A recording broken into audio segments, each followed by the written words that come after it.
Hey, good morning. He's so excited to go steelhead fishing. I'm really scared that I'm going to freeze my butt off. It's pretty warm today, though. As far as it goes, it's 5 degrees. So you're going to make it, Precious? Pooh you.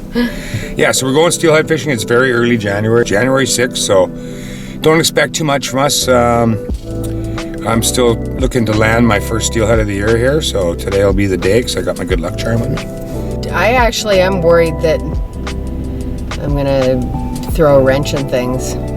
Oh no, I'm dragging you to the end of the earth. Oh, that's my other concern, is that my fat winter Christmas body isn't going to respond well to movement. There's no better way to start the burn than to go hike. I have to say I've hiked 3 days now. This will be my 4th day out. 3 days hard hiking and I'm sore.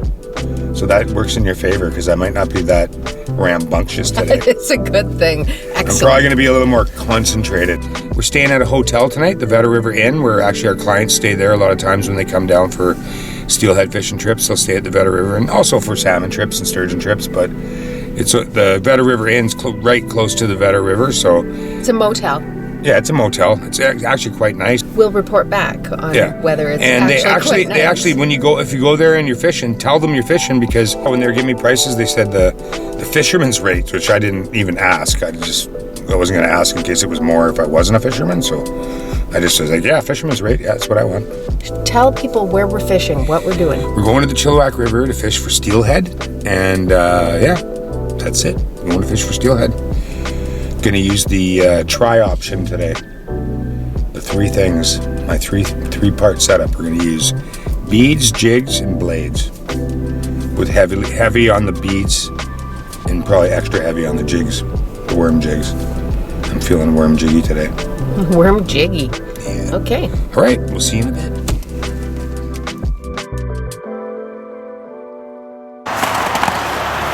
Hey, Taco Talk, man.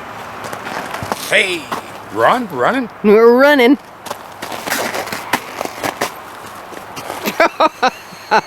Idiot. Anyhow, so yeah, we're gonna go do some steelhead fishing today. It's early season, January the 6th. We're going steelhead fishing, so I'm just gonna tell you a little bit what I'm bringing out with me. This is all I bring. Well, I bring a backpack too, but there's really nothing in it. There's some TP. I don't have to explain that. Everyone knows what TP is. There's a rag for cleaning my hands if I kill a fish or something. There's some bags for carrying a fish out. That's about it in there. But you wear the backpack and the side pack? Yeah, but the backpack's really got nothing in it. Mostly, if I get a fish, I don't want anyone to see I got it. So in the backpack it goes to be hiked out. So when someone's like, "Did you get anything?" I'm like, "No, sucks today." Call it a little bit of trickery there, but hey, this is steelhead fishing. You got to keep your spot secret. If you're getting fish in a spot, don't tell your buddies because they'll be there. Okay, so what I'm bringing today. I got a bag here with some worms and some lead heads. Do I even have a jig?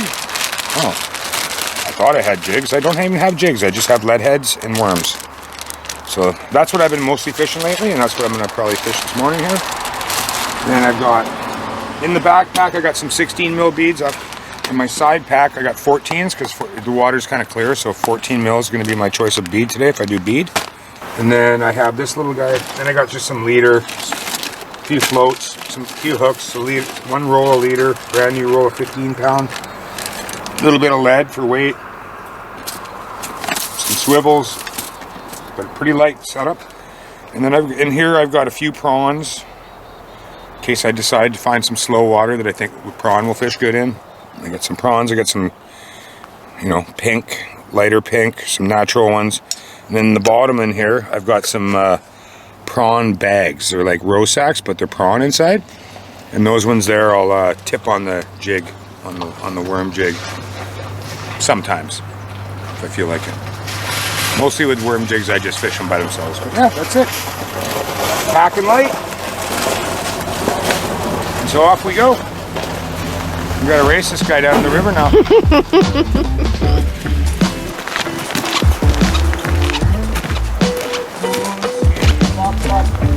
So people-y. Like it's not even there's just people here, there's people in every pocket. So that's sucks pretty bad. can't really see the run up there. Let's go up there. Okay.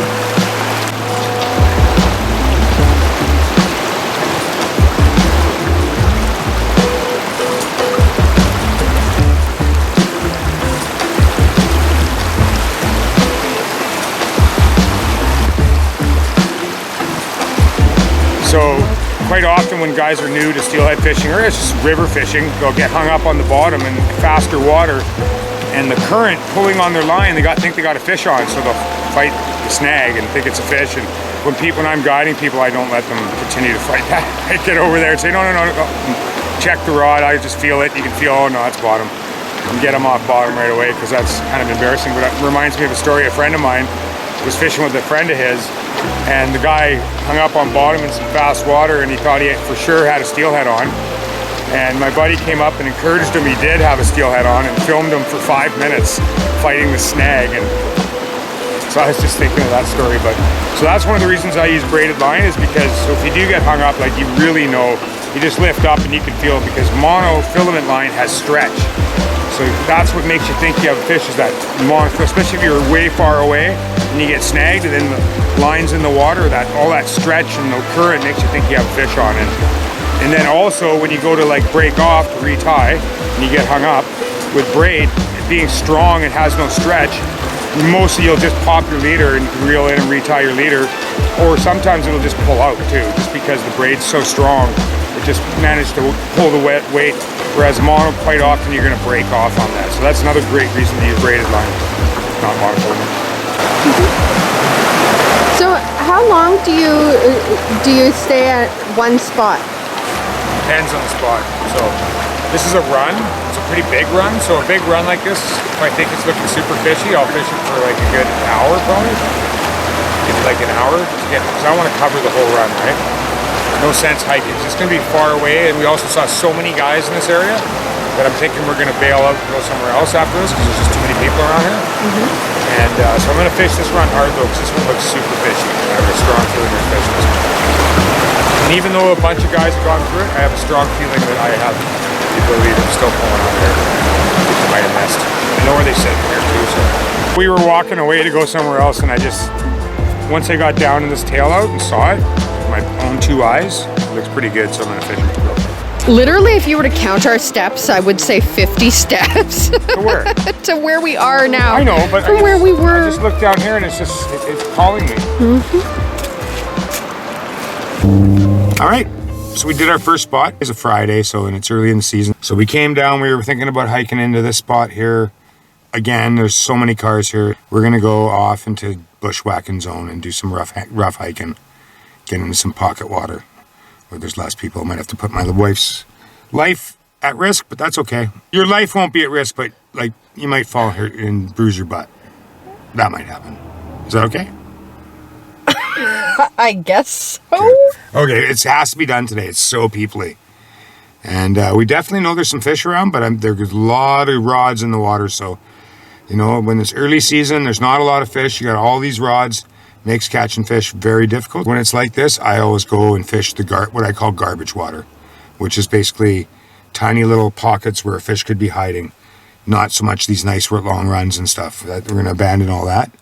We're going to go pocketing. All right, what do you think of this spot, Mr. Todd? I like it a lot.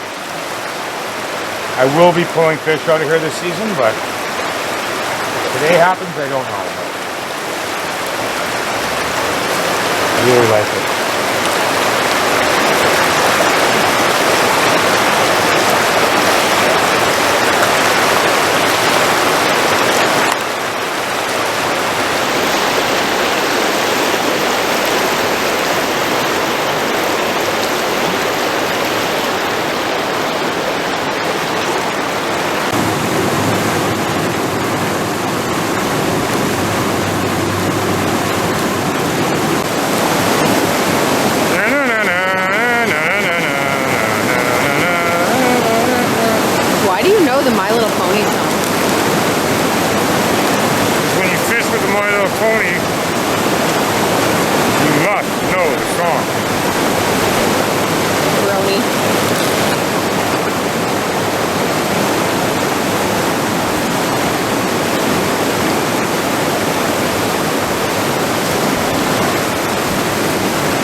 worm, so we'll cut it down.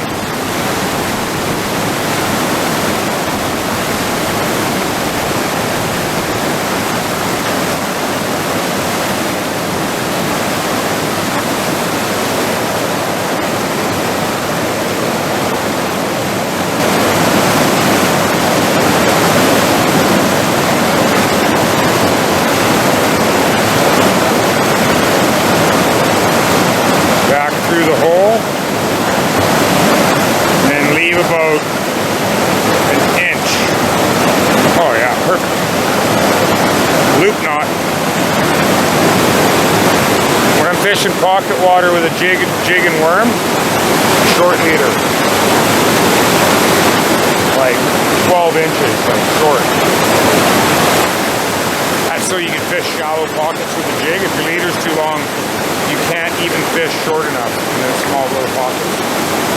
When you're using fluorocarbon, when you slide that knot tight, you got to make sure lots of saliva and slide it slowly until it cinches up. Because unlike monofilament, it's fine to just tie the normal knot. But with fluorocarbon, you tighten it on a dry knot, it'll like stretch the line. And after you tie a knot, always give it the tug test. So you get these little pieces of line right here that you cut off, don't just drop them. So I just put them all back in my bag, and then every once in a while I dump it out, clean it up. All right, let's do it. Nice water flow.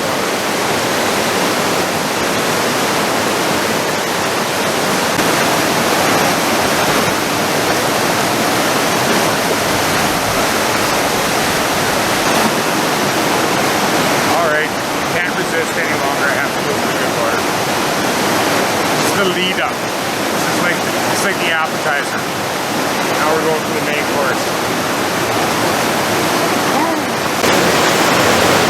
Pockets here and there, like you don't know how deep they are. Sometimes they're deeper than you think. You gotta try it here, but definitely you gotta learn how deep they are. Because if you don't get it in there, say it's 6 feet there, if you don't get it close into the bottom in there, you're not going to catch the fish.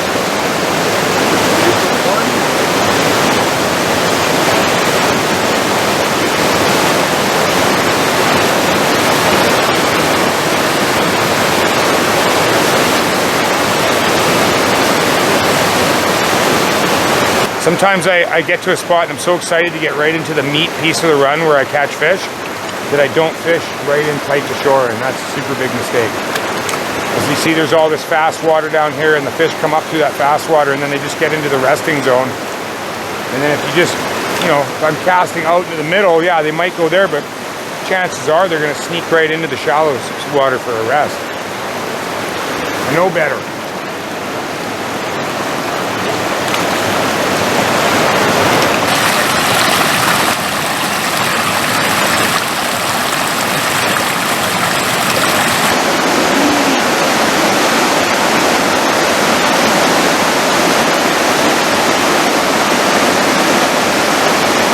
A little scary, the climbing we had to do to get in here.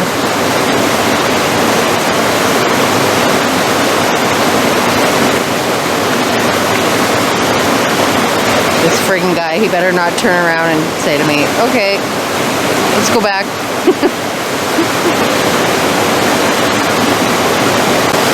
Okay, seriously, dude is continuing to walk. And I'm like, I don't know where to go from here. I don't know if you can tell, but it's a little scary.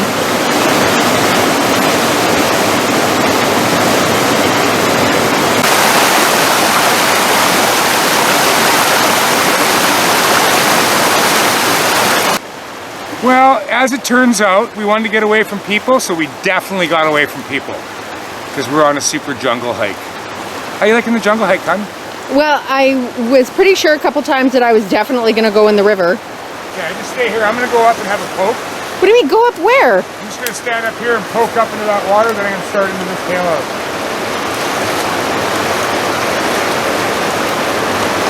Oh, we got some nice water to go here. This is good. We unlocked some secrets, man. Oh, that's nice. It's like you're like a gamer, like unlocking a secret level. This is called level bushwhack. Grass is always greener, right? You see it, and like, I have to get up there today. Whoa. Yeah.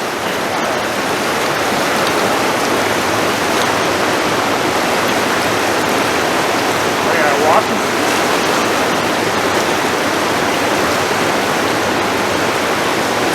All right, there's some nice water down here that we still have to hit. This is called the tail out. You gotta hit the tail out. If you don't hit the tail out, you're fail out. We're gonna go down, fish the tail out, and we're gonna hop into the bush, and we're gonna go smash through the bush and cut and do all that stuff that we like to do, and then we're gonna maybe fish one more run that's down there, sneaky little run, and then we're gonna hop on the trail and walk the road back to the car. Okay, I better get at her because I gotta get a steelhead here. Yeah, you better. You're always one more cast away. Are you friend? No, you're foe.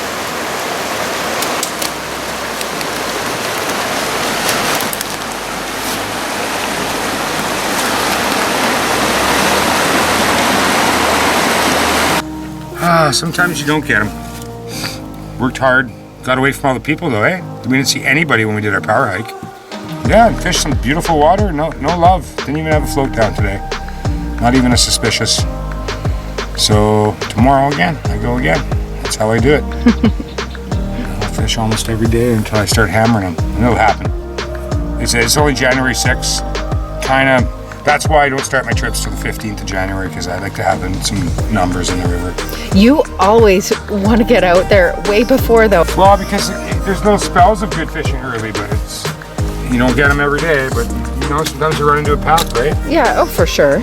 Could have happened today, but no, didn't. So we're gonna go have some Kev's hot dogs and fries, and then we're gonna go to our hotel room. Hometown vacation. Mm-hmm. A homecation. Rod? Mm-hmm. Have you seen this? What?